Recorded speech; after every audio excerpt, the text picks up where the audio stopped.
Hello and welcome to another episode of Still Processing, the 76ers podcast. I'm your host, Zach Chevalella, here with the guys, as always, Justin Crosby, my man Sam DiGiovanni as well. Guys, we are getting closer and closer. It is just over a week away before the NBA draft. How are we feeling headed into draft week? That's for anybody who Feeling, wants to go. yeah, feeling. It's You can feel the I'm curious to excitement for see what sure. I happens. can already tell. Nah, no, I'm just curious because it's like with the culmination of the season probably coming to an end soon, right? All the off-season news is going to start. We're about to be in the thick of things, so it's like the draft is the unofficial kickoff to all the major things that happen. So, looking forward to it. Yeah, you talk about the season on, ending possibly soon, possibly tonight. So obviously we're live here 6:30 on a Monday. NBA Finals game 5 could very well be the last game. Once the finals are over, teams will be able to negotiate with their pending free agents. Now they can't announce deals, I believe, until the league new year, but they can obviously have those conversations. Obviously, it does not you find out things before the league new year. So come hell or high water, we're going to hear some slop coming down the way about who's staying with who's not staying with who, and a lot to that could possibly affect the Sixers. With their wide open cap situation. So definitely going to be interesting there. Sam, how you feeling before the draft, man? I'm excited that it's finally here. It feels like it's been. I mean, it kind of always kind of gets this way with the NBA offseason. It's just a while until obviously you get the playoffs, and then the new phase of team building really starts. I was thinking earlier of what the first trade is going to be, and I'm sure it's going to be just any trade for this offseason. And I'm sure it's going to be the Thunder moving some draft pick capital around or some very minimal trade, but it is finally starting to get into slop season, the real meat of the NBA calendar. See, obviously, if the Celtics can finish business tonight on their home court, but the draft is 2 weeks away now, a little under 2 weeks away. So I'm very excited to see. And in a draft with no consensus number one, that should add some intrigue before Woj Shams, leaks the pick 10 seconds before it's officially announced. But a lot of intrigue there. And for the Sixers, they've got picks in each of the rounds. So I'm excited to see where they go. And once again, it's almost here, so I'm excited. Yeah, no, it's definitely going to be interesting to see where Philadelphia turns in this draft. And, for PSN, I broke down some of the different options for them. Obviously, they can stand pat at 16. They can move up. They can move down. They can trade out completely. So that's obviously a factor. Both picks, both 16 and 41, 16 being the higher. It's the more interesting of the two picks, although I love my second round guys. You all know that. That being said, let's focus on the scenario, which I think a lot of people are expecting Philadelphia to move off of the pick. A lot of conversation around being a win now team. Obviously, in Joel's prime, wanting to win during his window, which on the one hand seems like it's extending, but on the other hand, it seems like we're always the phrase was 2 years away from 2 years away, talking draft, but when it comes to Joel Embiid, it kind of feels that way as well. So, I mean, it feels like it could be as early as next year. It feels like it could be 3 years, 5 years away. Who knows?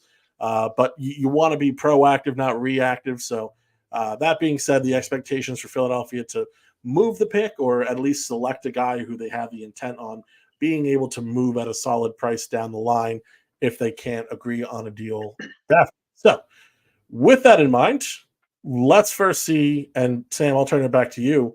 Are you in favor of moving the pick, or are you more so of the mindset that you need to procure some young talent on an affordable cap hit? Definitely the latter for me. I think that it's not that they have to hold on to this pick by any means. They don't know what trades could come up on draft day or whatever. So it's not that they absolutely have to keep both picks or at least just the 16th overall pick and make that selection. But the more I think about it, the more turned off I am by the idea of just trading the pick to acquire a veteran or at least an experienced NBA player just for the sake of it. I think relying on that experience can be kind of flawed logic, or at least not at least imperfect logic, because they could be a bad fit for the Sixers. Doesn't matter that they have NBA experience, and the guys available for the Sixers, there are a lot of them that could be pretty good. Like the whole talking point about the weakness of this draft class is only because there's no top guys like Wemby or Zion, or not even guys who are like surefire confident guys like thinking back to last year. There's no guys like Scoot or Brandon Miller, in my opinion, in the class. So the uncertainty at the top makes it tougher for all the losing teams, but for teams like the Sixers and going down later into the end of the first round, like there's still plenty of talent. There's plenty of guys who could be, pretty good role players right away. And just as the draft is a gamble, so too could be a trade for even again, just because a guy's experience doesn't automatically mean that they're more likely to be impactful right away. It makes it tougher to keep them down the line because instead of having 4 years of a cheap contract at the 16th overall pick, they're going to be someone who's on a pretty, hefty deal that is probably not that long. Any of the players that are probably also on their own rookie deals or are on very rare contracts. So I think for the Sixers, like they could swing that pick and try to find a ready-made contributor, but they could also just draft one. Again, in my opinion, there are plenty of guys at 16 that they could find. So if they do trade the pick, it needs to be for a role player that I think really has a chance of standing out or popping in the near future, or has an elite skill. And we'll get into more of those names later on in the episode. But I think they can't just, trade the 16th pick just for a role player for the sake of having someone with NBA experience. It's got to be someone really exceptional. If not, I think it could be a pretty regrettable trade, and passing up the chance to add, ready-made-ish talent on a very cheap contract, I think they could come to regret.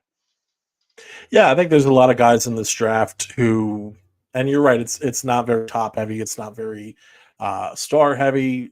We're talking about a lot of guys who probably won't even be all-stars. This is going to be more than likely a rather light draft in that regard. But when you look at contributors, I think there's a lot of guys throughout this draft, and it goes deep. I mean, we can go even into the second round where we're talking about guys who, and some can be year one contributors, some over the life of their rookie deal. But you're talking about guys who can contribute to not just a team, but a winning team in theory as well. So myself personally, I am kind of that same opinion where listen, I'm a draft head. I just want a prospect. That's what I want. If you keep 16 and keep 41, I almost don't care, but I need a pick. I can't go through another year without a pick. Last year killed me, and I get it. They crushed the competition in undrafted free agency, but I went through that entire night very lonely, so I can't have that happen again. So when we talk about the guys in this draft, there's a lot of guys, from the 16-ish range, the 41-ish range, who can potentially be that fit, especially around 16. You have those kind of more instant contributors. But when you look around the league, and especially under this CBA, the Sixers are also in a position to kind of take advantage of things, right? And we're going to talk about this a little bit later, but there are certain teams who they are, whether they're already into the second apron, they're in danger of heading into the second apron, whatever the case may be, where they're going to have to come up and pay guys soon. We're talking about young pending free agents or guys who are 2 years away from getting paid, whatever the case may be. Whereas that same reason why you laid out why Philadelphia would want that, that young playable talent on a longer deal, these other teams are also looking for it. So maybe they're willing to give a little more in terms of talent so that they can actually secure that player over a longer period of time. So that's my primary argument for possibly trading away this pick. And we'll touch on some of those names in just a bit. But I think there's a case to be made either way. Justin, how are we feeling about keeping this pick, or how are we feeling about trading this pick? I'm in the same realm as the both of you. I really think it depends on who's on the board, right? Or who are we thinking that's going to be on the board depending on the way the draft is falling.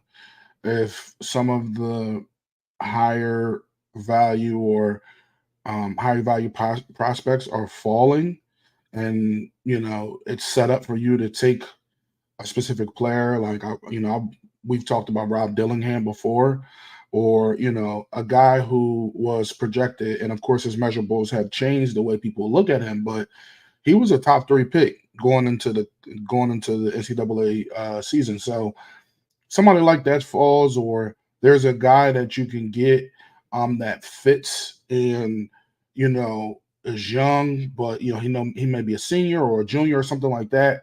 It might be the same as going out and getting a guy on the last year of his rookie deal that's considered a veteran. So I guess it depends on who's on the board, and that's my firm belief.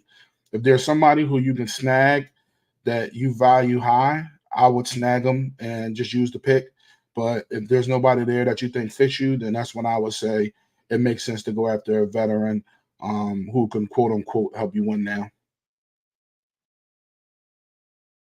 Yeah. One other thing with this draft is that, and you touched on it with talking about a guy like Dillian. We're hearing more and more about guys who are rising up draft boards. That's kind of just been the narrative, whether it's a Devin Carter, if it's a Zach Edey, whoever the case may be. Guys are rising up boards, which means that guys are eventually falling as well, you would think. So some of those names, be it a Rob Dillingham, being a Ron Holland, whoever it may be, there could potentially be some opportunity to strike at a big talent or a big potential talent at 16, and that's an opportunity that you don't necessarily want to give up there. So that'll certainly be one thing to watch for Philadelphia. It's going to make a rather big difference. But everyone in the chat, thank you so much for watching. Thanks for listening. Thanks for joining us today. And we'd like to invite you to be part of the conversation. So please let us know if you'd like to trade the pick, if you'd like to keep the pick, who you want to trade the pick for, who you want to use the pick to draft. We want to get everybody's opinion in here. We're going to talk about some of these opinions and some of these names that you guys want to talk about as well. But before we kind of head on in and do that, we are going to take a look at some prepared trades or conceptual trades that we all came up with as far as what the Sixers could potentially do in a trade for the 16th pick. So Sam, if you're cool, I'm going to start with you, and then we'll hit Justin, and then I'll bring it up at the end. So let's take a look here, see if I can work this thing here. Shouldn't be too bad. There we go. All right. Nope, that's not how we want it. Oh, you know what it is? Here we go. This is great podcasting. There it is. Perfect. Okay, great. So, Sam, why don't you break down this trade here and the kind of rationale behind it? All right, so the Chicago Bulls have plenty of players that they could feasibly trade away to better teams, but they're not going to do it because they're a little delulu. Now they seem to have a very big, preference to keep all their key guys around, and I'm sure they consider Ayo Dosunmu one of those key guys. But I also do think that he could potentially be more on the fringes, whereas they see the core as more Levine, DeRozan, Caruso, Vucevic, and maybe they're willing to give up Dosunmu, who has been pretty well for them, developed nicely. But if they want to add a younger player, if they want to get a pick that they could turn around and use in a trade, then I think Dosunmu is probably. I mean, Caruso is their number one guy that they should do it, but they're being crazy with him. So Dosunmu, they could be more realistic on. It might take even more than just the 16th pick, maybe throw in a second round or two. But I think Dosunmu would be a great fit next to Tyrese Maxey in the backcourt. He's still a really young player with a little bit of room to grow. At the very least, he's not going to slow down for a while. Caruso's a guy, or Dosunmu is a guy that provides value on both ends of the floor. His defense, obviously not at Caruso's level, but it's still really good. He's pretty pesky. He can read the floor well, make plays to get the Sixers going out in transition. He himself is a little bit more on the ball than Caruso is. He's not quite the shooter, even though his shooting percentage last year was really good. He shot the three ball at a 40.3% clip on pretty decent volume. Obviously, you gotta need to see some more. See him do that again before it's more believable. Because the last season he was at 31.3%, but he provides value that way. He's a pretty decent playmaker again with the ball in his hand. He likes to shoot mostly at the rim, which I think is pretty good. And considering everything he did for the Bulls in that not so great context, the context next to Embiid and Maxey is as good as they can get around the league, just period.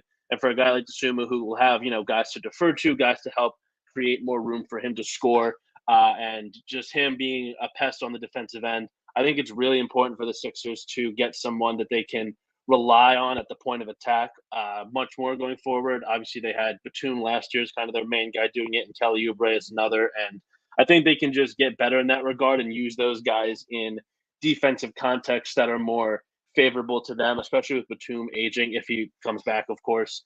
So I think Dosunmu could slide in really nice as a starter next to Maxey. He's on a pretty reasonable deal, so it shouldn't be too hard to, if they, especially if they trade the 16th pick, I'm sure Chicago would want that.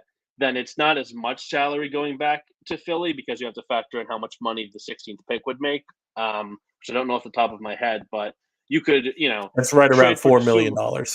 Okay, that's what I thought. But you could trade for a guy like Dosunmu and still have space, I believe, to pursue, the big names like Paul George and whatnot. I'm pretty sure the math works out there. That would be kind of like the most usage they could get out of that cap space. But yeah, I like Dosunmu a lot as a trade target for the Sixers. It's tough to read the Bulls. They're one of those teams that doesn't operate with logic. Maybe they would want significantly more for him, but I think obviously there are plenty of trade targets on the wings that make sense. I want to kind of look at another guy who could provide some playmaking, some defensive value, just two-way value for the Sixers in the backcourt. I think I'd assume it would do that really well. Okay, so a lot to break down there. I think there's a lot to like about Ayo Dosunmu. First and foremost, the decision to trade for him, and I mean that this as the foremost a compliment, is a realistic take on trading for Alex Caruso, right? So Caruso is the darling of Sixers NBA trade scenarios. I think everybody wants Caruso in Philadelphia, at least Sixers fans, all Sixers fans would ideally want Caruso. He's affordable. He provides everything that Philadelphia would need from a defensive standpoint, capable ball handling, shooting, and would just be an immense role player in Philadelphia, allowing you to still go after a guy like Paul George. Ayo Dosunmu checks off a lot of those boxes. It's just a little bit lighter of a pen. It's just not as thorough, not as dark. Even still, this guy I think is fantastic. He's on an affordable deal. He's younger, which I think does have its own benefits as well.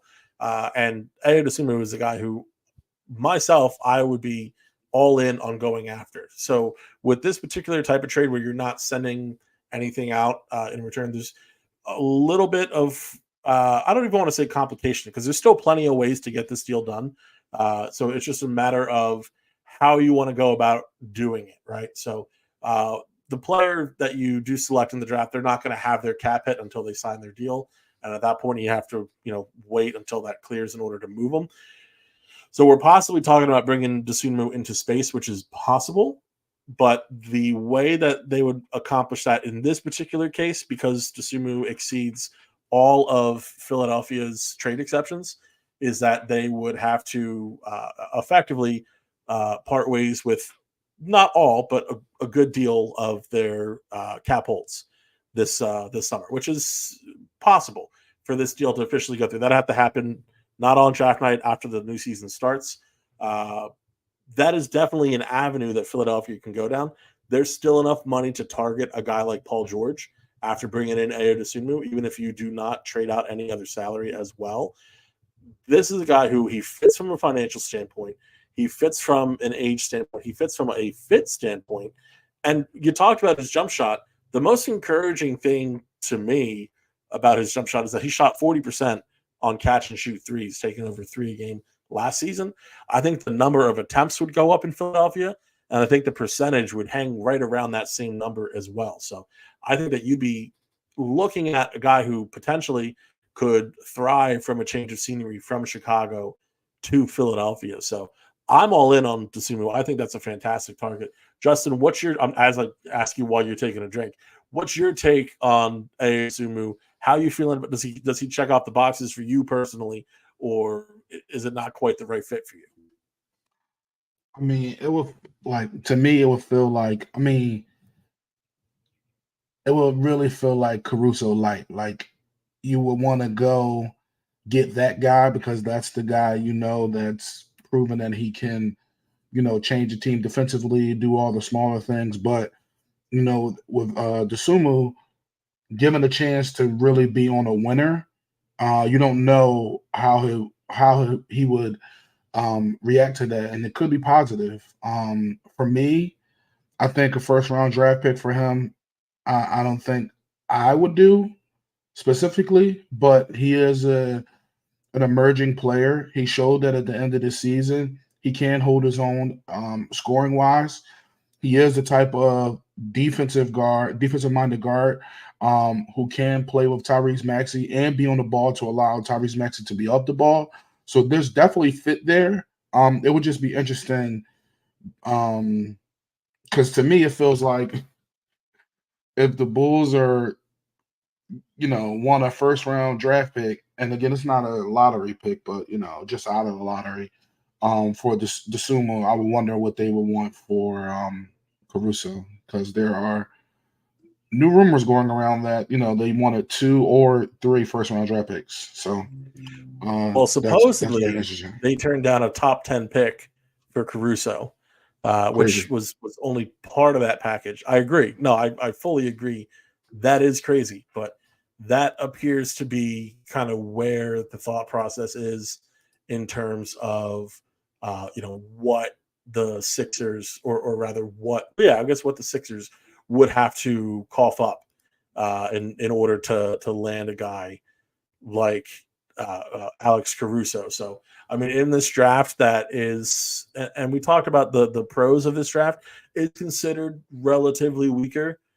16 is not what 16 would be in, every other draft necessarily.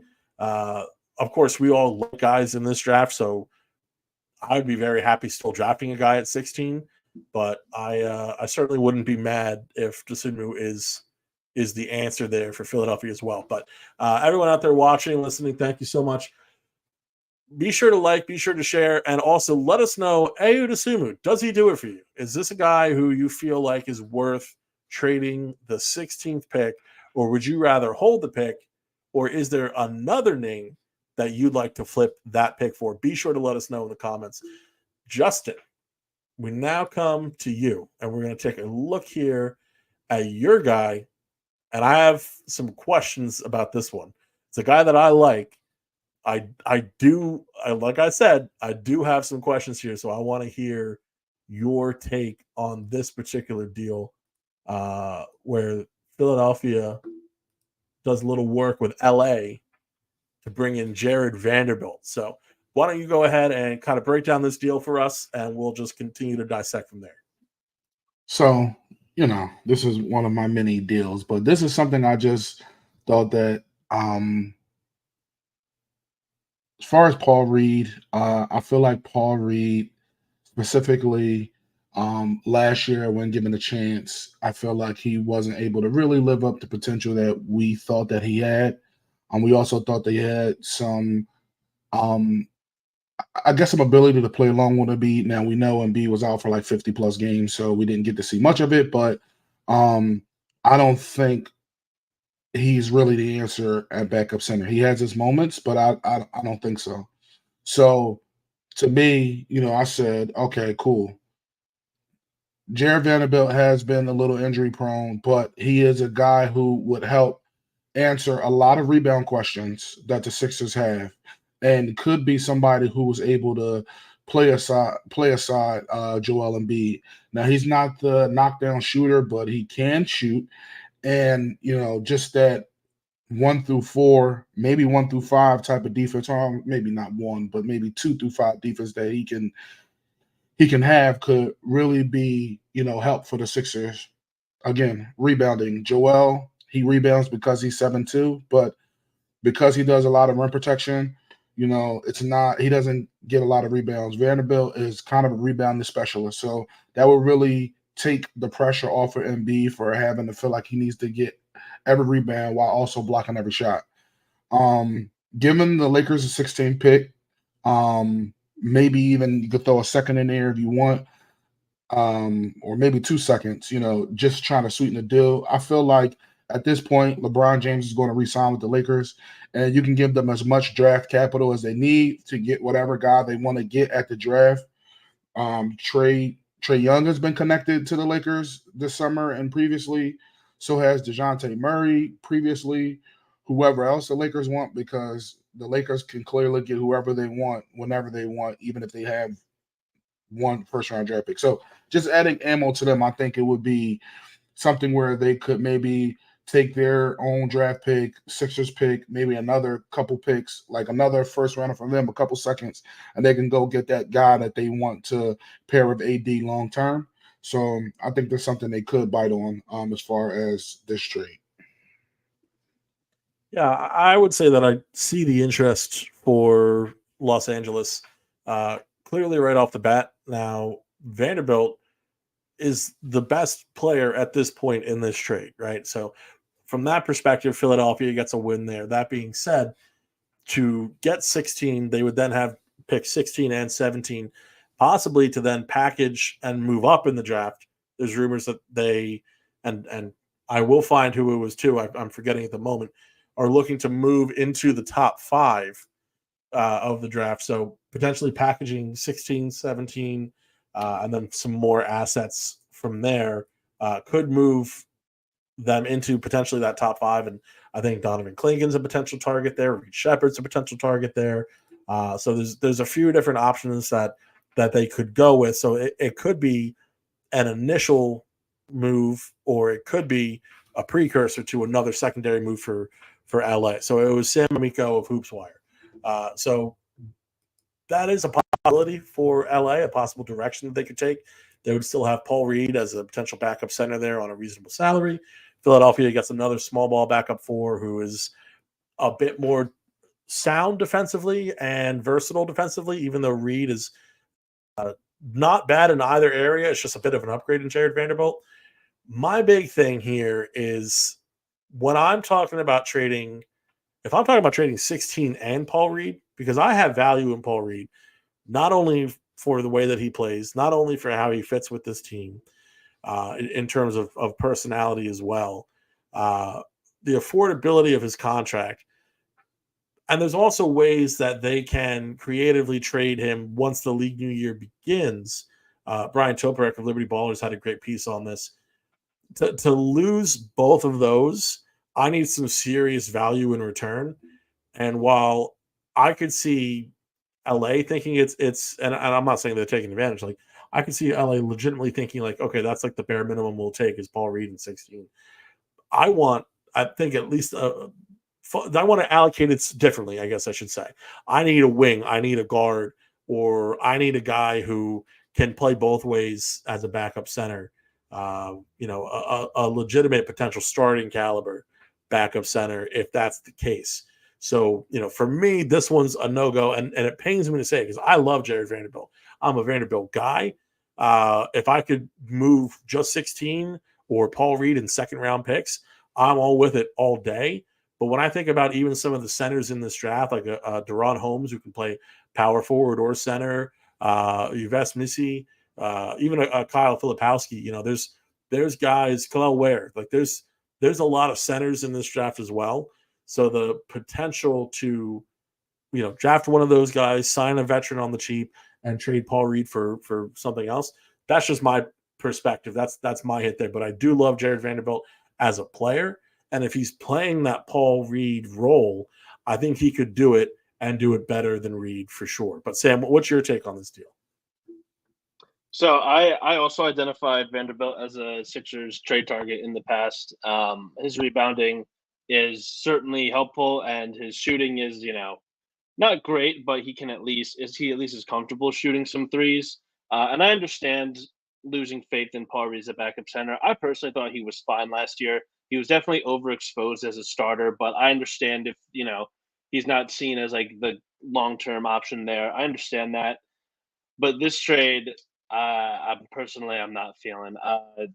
To give up, again, I thought Paul Reed was perfectly fine as the backup center last year. I know he struggled as a starter; he was overexposed there. But for what the Sixers need out of a backup center spot, I thought he was fine, and his contract is still, somewhat reasonable. I'm not totally convinced that Vanderbilt is better than Paul Reed right now. Maybe he is for a little bit. His defense is a little, better, more versatile. But at the end of the day, what makes Vanderbilt, an intriguing guy is that he is really athletic. He can guard multiple positions. He rebounds the hell out of the ball. This is all stuff that Paul Reed does, and even Paul Reed last year showed. I don't think his shooting has been shown as much as Vanderbilt, but he took strides as a shooter last year, as small as they were, like legitimate strides into taking his 3-point shot. He's a guy that can be used to guard multiple positions. Again, if Vanderbilt is better, to me, he's not so much better that I'm willing to take on his contract and give up the 16th pick if I'm the Sixers. I just don't see Vanderbilt as a big enough upgrade over Paul to give up the 16th pick. So even as a guy who sees the value in Vanderbilt, this is not a trade that I would make if I was the Sixers. So Killed, but okay. I am curious. I'm sorry, man. That's just my honest take. I wanted to be honest I with know, you. I know. Put him in a body bag, Justin. Don't worry about it. No, but it's like I think again where we come back to is just that kind of backup center position, and I'd be very curious to see what the team's approach is with it. I agree with Sam that Paul Reed has not done anything to say that he cannot be this team's backup center going forward. With the flexibility and value of the contract, keeping in mind that he's currently on a non-guaranteed deal,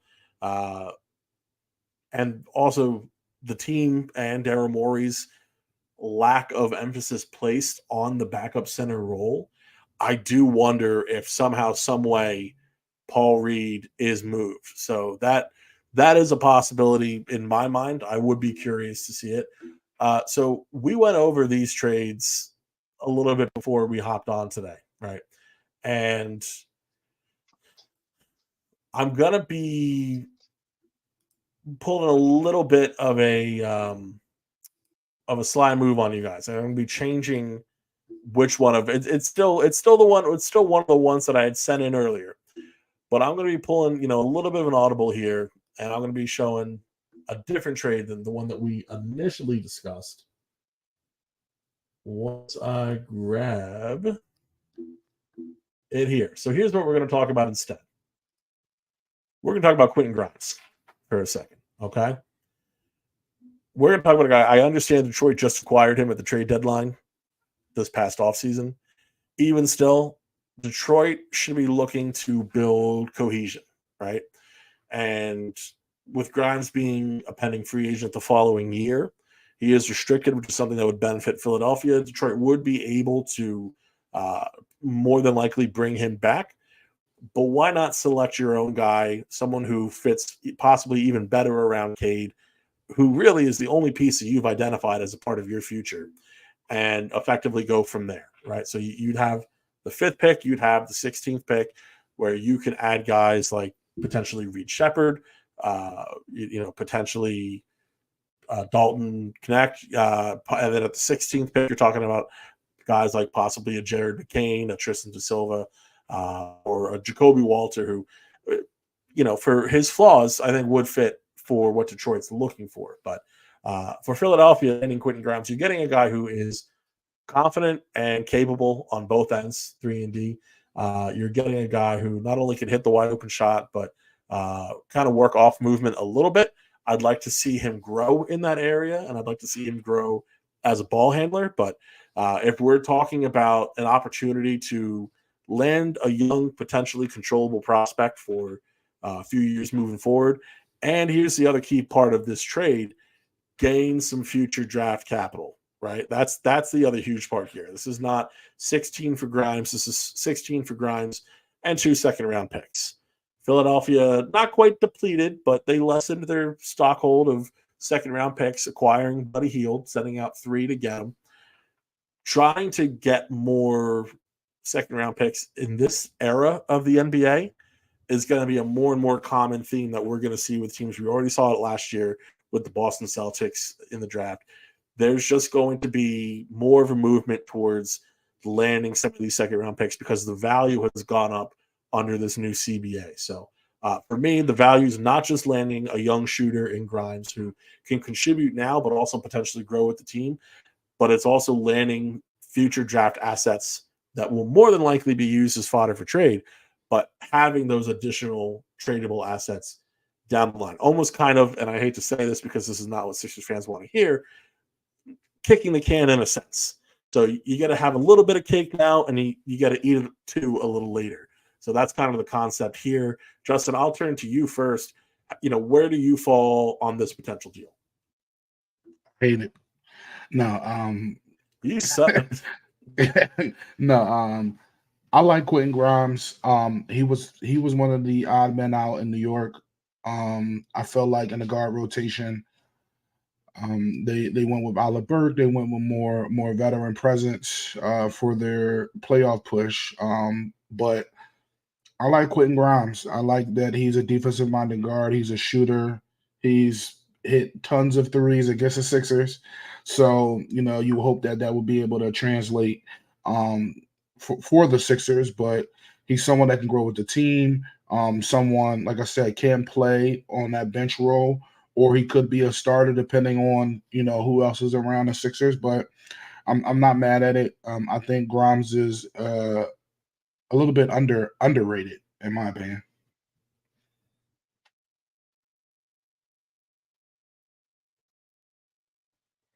Picking up from there. So I am kind of a fan of this trade. Grimes was a starter with the Knicks 2 seasons ago.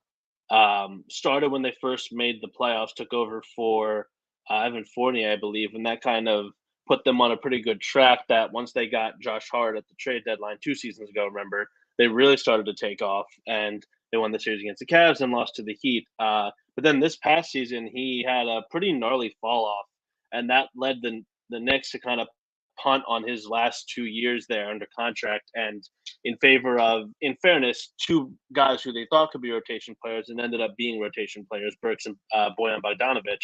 But the fact that they kind of exiled him to Detroit was a pretty tough look for a guy who is in just his 3rd season, who's still just 24 right now. This would be pretty risky for the Sixers. I said at the top of the show that I think if they're going to trade for if they're going to trade 16, it's got to be for a guy who has high level skills or has the chance to be even better. So after the season that Grimes had, this would be a bit of a risk. But I think if they were looking to make a risky move like this and consider someone's NBA body of work and their potential to get better, this might be one worth taking, especially because you have as Zach said, the extra draft capital to use in future trades. I don't imagine if they get those picks in 27 and 29, I can't imagine they're going to hold on to them for that long. But use them for other trades, especially because they're the Pistons picks, or at least one is the Pistons pick and one is a very future Bucks pick. It could be of pretty decent value. And Grimes, at his best, is exactly what the Sixers should want out of their wings. A guy who defends super hard, can shoot the 3 ball, shoots it often, shoots it pretty well. He shot over 38% in each of his first 2 seasons with the Knicks. Defended super hard. I remember there was a play, I forget what game, in the second round against the Heat where he was guarding Jimmy Butler, got injured his leg really badly. It was in clearly visible pain, but got back up, still defended him, and forced a turnover that helped New York, I'm pretty sure, win that game. But he's a really tough-nosed defender, and again, a guy who shoots the ball really well, guy who shot the ball, I think, pretty decently at the rim in his past few seasons. So I think the Sixers, if they do consider this, they could probably draft a guy as good as Quentin Grimes right now, if not someone who could be better than him very quickly. Someone that comes to mind for me is Tristan da Silva, a bigger 3-and-D wing who I think has other skills and is very, very intelligent that he could suit up and be a starter right away for the Sixers. So I think you would have to weigh taking a guy like that, or even taking a guy like Tyler Smith, who's a really good shooter right now, and you have to round out for the future. You have to consider those guys over getting Grimes, who is coming off a bad season, has, I'm pretty sure, just one more season left in his contract, as opposed to the 4 that you'll get for who you pick at 16. But I think this is a pretty, sensible risk to take on a guy who has shown that he can be a starter on a playoff team, who's still really young and could get even better. I think Philly has to identify what went wrong for him this past season in order to make this trade, of course, and they might even be enticed to ask Detroit for more second round assets. I don't imagine they would give up a first round or two, even though they're, as Zach said, trying to build their cohesion. They probably don't want to give up firsts. But this is an intriguing one to me. I think there's obviously a lot of risk associated with this, but I think the upside is pretty high. So I can see the Sixers, considering a move like this, especially for a player like Grimes. Yeah, you're 100% right. It's definitely a risk, right? And that's why Grimes would potentially be moved in the first place. When Detroit brought him in and as part of the Bogdanovich trade, there was a desire to potentially have him as a connecting piece to potentially grow with a guy like Cade Cunningham. I mean, they brought in Grimes, I think, with some of the same idea that Philadelphia brought in Buddy Hield with, is that, hey, we have now a guy who can potentially be an elite shooter to play off of our star for years forward. Grimes shot abysmally in Detroit for whatever reason. As bad of a season as he had in New York, he had a nightmare of a time playing for the Detroit Pistons. Maybe that was just a one-off, whatever situation. Who exactly knows? But I do think that it potentially, especially under a new regime that did not make that deal, could open up the opportunity for them to move off of him. And when it comes to adding future draft compensation, I would be surprised if Daryl Morey didn't try and land more compensation than what we have in this pick here, possibly even a highly protected first instead of the 2 seconds altogether. The one thing, and this is one of the biggest variables in this draft, is just how do teams value these picks? There's teams that have clear interest in moving up. There's teams that have clear interest in adding additional picks. The Washington Wizards are trying to add a third first-round pick to their asset chest. So there is, in a sense, some value, but then at the same time, everything that we're hearing is a weak draft, Now, is that a smokescreen, or is that just the honest truth? And teams are looking to move up or add additional picks because they think it's not going to cost as much to get those. So I say all that to say, possibly that will impact how you get or what you can get in terms of future draft capital. I think Philadelphia wouldn't mind if they could trade this pick for a pick in 2025. I think that would be a phenomenal situation for the Sixers, or 2025 or later, I should say, where you can add that into your tradable draft picks moving forward, or potentially just have a pick, even if it's a lower pick, even if it's pick, say, 20, it ends up in a much better draft, which the 2025 draft class is expected to be. So those are just a couple of the variables there, but the kind of the line of thinking, not only just with Quentin Grimes, but with some of the other guys that we talked about and some of the other names that we discussed off the pod, guys like Nickeil Walker-Alexander was brought up. Moses Moody is the guy who's brought up.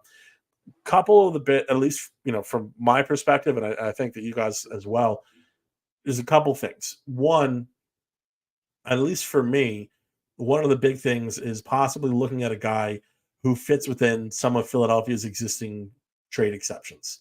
Because if you have a guy who can fit in conjunction with those trade exceptions, you're not having to move a guy, whether it's Ricky Council, Jeff Doughton, Paul Reed, and you're not having to touch your cap holds, right? So you can move into the brand new league season and not have that situation change because you're able to bring the guy in the 2023-2024 season without impacting your cap more than just the funds hitting against the salary cap. That's one reason why Quentin Grimes was a target for me.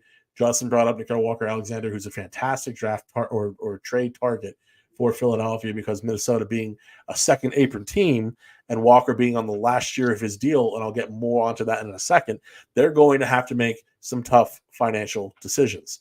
So it's those type of situations, and that's why I brought up Moses Moody, Golden State Warriors, last year of the deal. Once again, going to have to make some tough financial decisions moving forward. Already, I believe they're a second apron team. If not, they're right up against it. So you're going to have an opportunity to take advantage of some of these teams. And it's up to Daryl Morey to close the deal, obviously. But these are some of the guys that you can kind of take a look at and say, hey, maybe I can almost get one over on these teams. They're getting good value. They're getting a solidly high draft pick. They're getting a decent prospect at a lower cap hit that they can also have for multiple years. But on the other hand, I'm getting the guy who's more talented. And at the end of the day, I think that's a position the Philadelphia 76ers want to be in. So really just breaking it down for you guys now, what is or what are some other names, and we'll just pop them off, that you would like to see Philadelphia pursue right around this draft time, possibly with the 16th pick? Any other names that we like? I would like to lend my support for Nikhil Alexander Walker trade. I think Zach called him Walker Alexander. Same difference. But we know who we're talking about. But Yeah. that's No, the yeah. type. Yeah, same guy. That's the type of guy who I think I agree would make a lot of sense for the Sixers. I'm questionable how much Minnesota would really want to give him up, but he is a fantastic defender and a guy who is continuing to grow on offense. I think he's another guy who would be a really nice fit next to Max. So he is definitely someone that I think will be a great trade target for the Sixers. Wings, I think, are just the easy ones to look at, because obviously not only do the Sixers have a guard and a center as the cornerstones of their franchise, but wings are a position where you can get as many as you can, and it's easier to kind of play them by committee depending on what you need at certain points of the game, certain games, certain matchups, and whatnot. And there are plenty of options out there. One I would like to raise as a possibility. I'll raise one as a dream scenario, and one guy who's probably more realistic. I think the noise around the Pelicans is that they're going to trade Brandon Ingram, which makes sense for a lot of reasons, and that kind of leads me to believe that they're going to keep and pay Trey Murphy. But should that not be the case, the Sixers should be all over him. He's a guy who has got great size for a wing at 6'8", can really shoot it. Having shooters like that at that size is super, super valuable. He's still relatively young.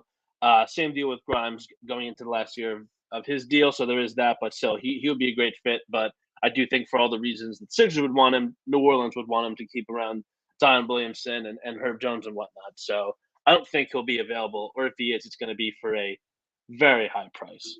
The realistic option, Yeah, go ahead, Zach. I was just going to say, I think Go ahead. that'd be the best case scenario. And it seems that New Orleans is much more willing to move off of Ingram. And it's understandable, even if you believe Ingram's the better players, because yes, you're looking at a guy who's trying to get paid now versus Ingram, who's going to get paid in 2 years from now. But the price point that you're talking about is so greatly different between these two guys. Brandon Ingram, you're talking about a deal that the average annual value is going to be north of $50 million, more than likely. So, with that being the case, and maybe this leads into Philadelphia being able to trade for him, because for a team that doesn't like to spend money like New Orleans, paying a guy like Brandon Ingram $50 million is not that enticing of an option. But you had a more realistic option, you said? Yes, so I think Kenrich Williams from the Thunder makes a lot of sense as a guy that could get traded. He's he's obviously a solid player. He's under contract for a few more years at $7 million per year. So obviously the Thunder wouldn't be super pressured to trade him right now, but they do have another high draft pick, and they have a tall, lanky forward, Usman Jang, who they drafted a few years ago, that hasn't panned out just yet. And I'm curious if they would be willing to trade Kenrich while he still has some pretty good value left, to make some room for Jang, if they want to give him more of a shot to get minutes at the NBA, or if they're targeting a guy, another bigger forward like Tristan da Silva, who I mentioned previously, or one of the other players who could be in that range at the 12th pick. So I think Kenrich, he's a really solid 3-and-D player, just kind of shoots the three ball as you would expect for a role player. Defends really well. He seems to be really smart and timely with his hands, making plays to generate loose balls and generate steals. Again, on an affordable contract that is still a few years, left on it. I think he could slide in very nicely as a physical 4 defender next to Embiid. That would allow the Sixers to go back to their the roaming defensive strategy, where Kenrich takes the big and Embiid roams off of the non-shooter. I think Kenrich is really versatile in that regard, and just being able to guard the perimeter, being able to guard players of multiple sizes, fits in super nicely there. It's a question of, do the Thunder feel a need to trade him? Or do they just want to kick the cans? Do they want to kick the can later down the line, trade him at a future date? Again, they don't have much pressure to, but I can see a scenario where if they're trying to keep going forward, they might want to send off one of their more veteran rotation players. And I think if they do make him available, the Sixers should be one of the many teams inquiring about him. Yeah, I mean, who doesn't love Kenny Hustle? And you're talking about a situation where, yes, OKC already has a roster problem in the sense of they have too many guys and not enough spots.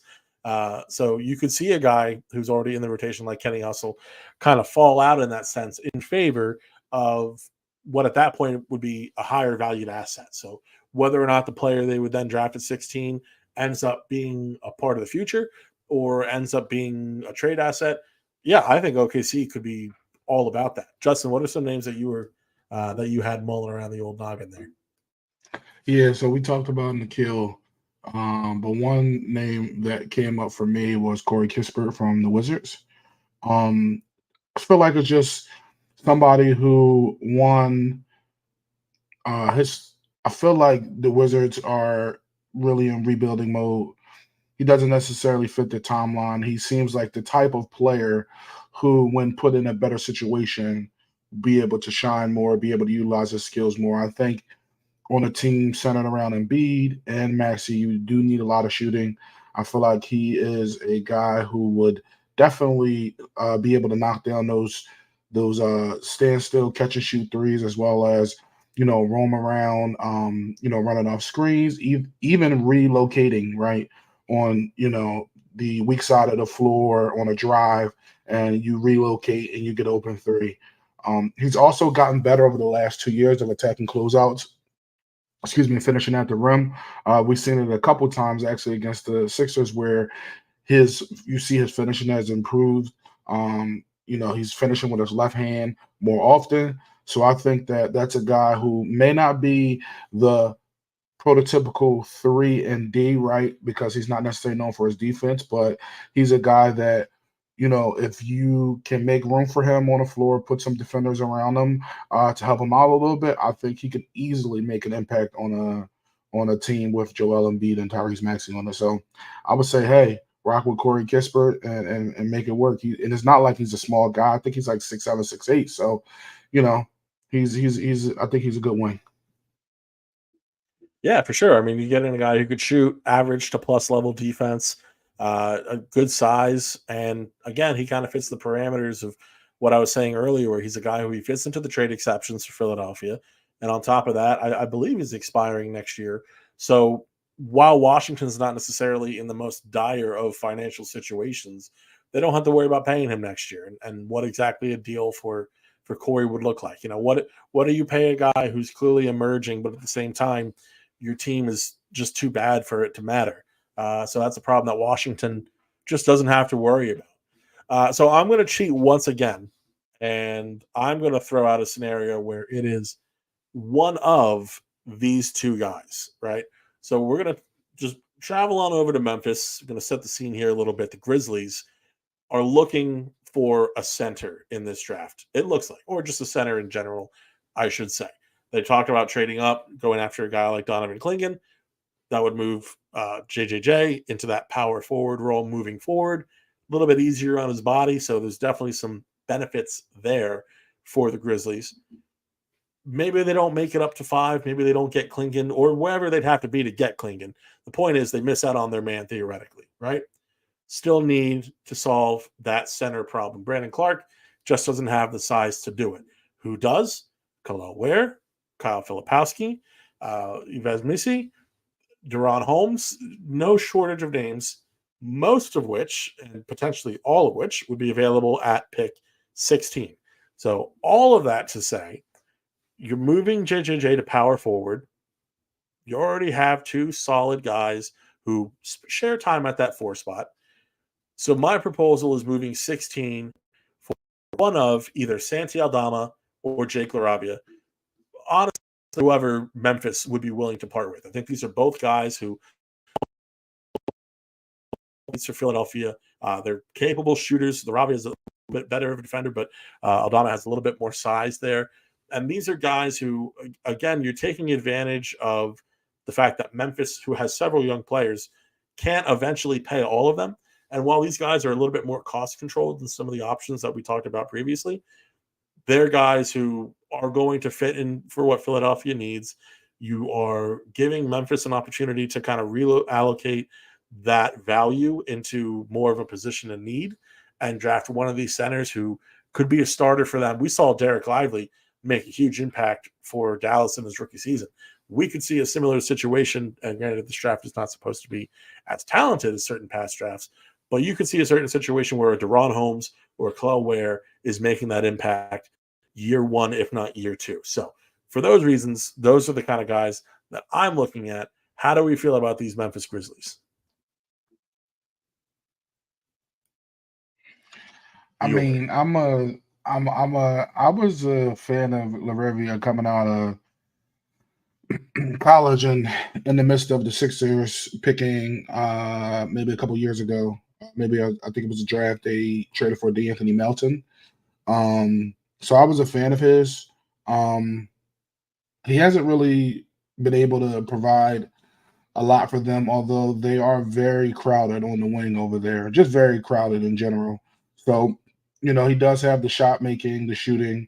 I was able to see live when Memphis, the Hospital Grizzlies came and beat the Hospital Sixers on a Friday night, and LaRavia was lighting it up. So, maybe give an opportunity, he'd be able to showcase his shooting ability. And again, that's one of the main portions of what the team is going to be looking for as they build around with this blank slate that they have, like guys who can make shots, guys you can count on to make open threes at a high clip and shoot them at a high clip.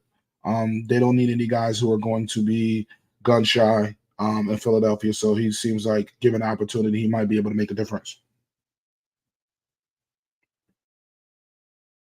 To me, any decent production that LaRavia had last year was a product of getting so many minutes on one of the most scarily injury riddled teams. He obviously had that very good game against Philly. His the play where he completely dusted Tobias Harris was probably one of the biggest lowlights for Tobias on the season. The fact that a guy like Jake LaRavia was lighting the Sixers up was just a testament to how bad things were at that time for them. So, to me, he seems like a reclamation project that I don't think would be worth the Sixers' time.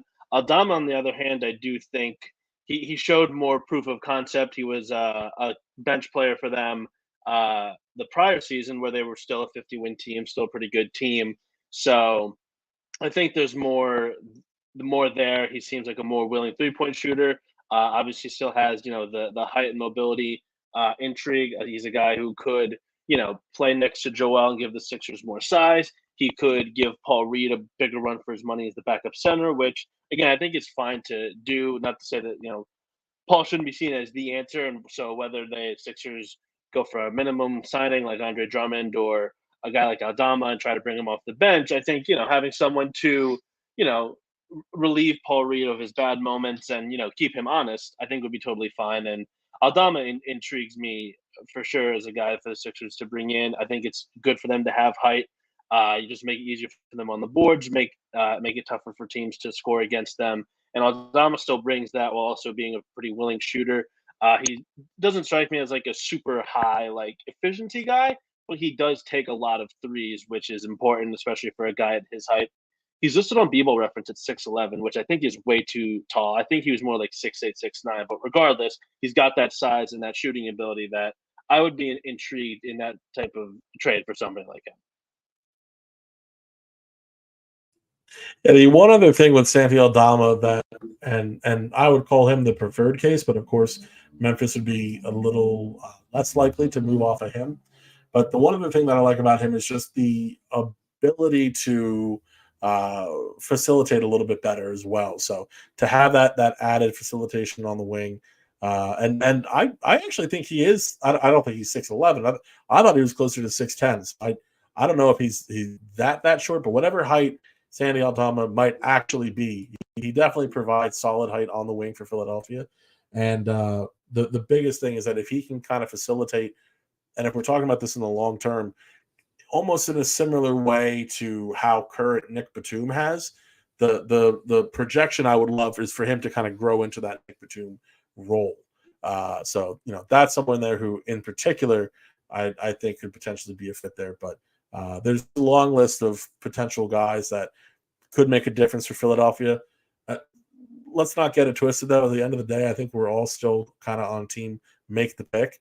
It's just a matter of whether Philadelphia will do that or not. But time will tell. But for now, thank you so much for joining us today, joining us live and watching, listening. Those who are listening to the recording as well, thank you so much.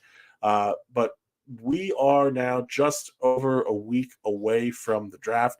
We're going to give you some of our favorite draft prospects come next Monday, same time, same channel.